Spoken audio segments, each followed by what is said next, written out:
தற்போதைய அண்மை செய்தி. பெசன்ட் நகர் கடற்கரையில் மாற்றுத்திறனாளிகள் கடலை கண்டு களிக்கும் வகையில் அணுகு பாதை திறக்கப்பட்டிருக்கிறது. இதனை துணை முதலமைச்சர் உதயநிதி ஸ்டாலின் திறந்து வைத்துள்ளார். இது தொடர்பான அண்மை செய்தியை பார்த்துக் கொண்டிருக்கிறோம். அந்த நிகழ்ச்சியில் அமைச்சர்கள் KN நேரு, மா சுப்பிரமணியன், சேகர் பாபு மற்றும் மேயர் பிரியா உள்ளிட்டோர் கலந்து கொண்டுள்ளனர். இது தொடர்பான கூடுதல் தகவல்களை தருவதற்காக நமது செய்தியாளர் சிவகுமார் இணைப்பில் இருக்கிறார். சிவகுமார், வணக்கம். உங்க விரிவான தகவல்களை சொல்லுங்க. வணக்கம் ராதிகா. சென்னை பெசன்ட் நகர் கடற்கரையில மாற்றுத்திறனாளிகளுக்கான அணுகும் பாலத்தை தமிழ்நாட்டினுடைய துணை முதலமைச்சர் உதயநிதி ஸ்டாலின் அவர்கள் தற்பொழுது திறந்திருக்கிறார்.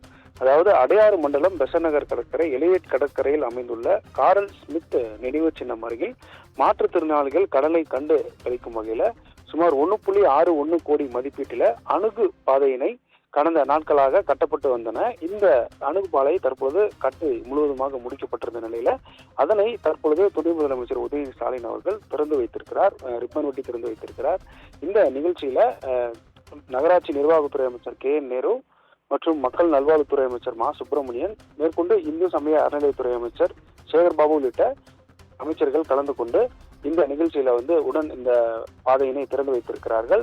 இதனைத் தொடர்ந்து நுங்கம்பாக்கம் காம்தார் நகர் முதன்மை சாலைக்கு புதிய பெயர் சூட்டப்பட்ட SP பாலசுப்ரமணியம் சாலையின் பெயர் பலகையை திறந்து வைக்க இருக்கிறார். இதனைத் தொடர்ந்து அந்த நிகழ்வானது நடைபெற இருக்கிறது.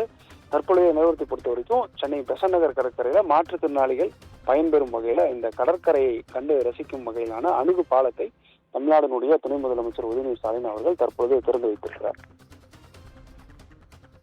உங்க விரிவான தகவல்களுக்கு நன்றி சிவகுமார்.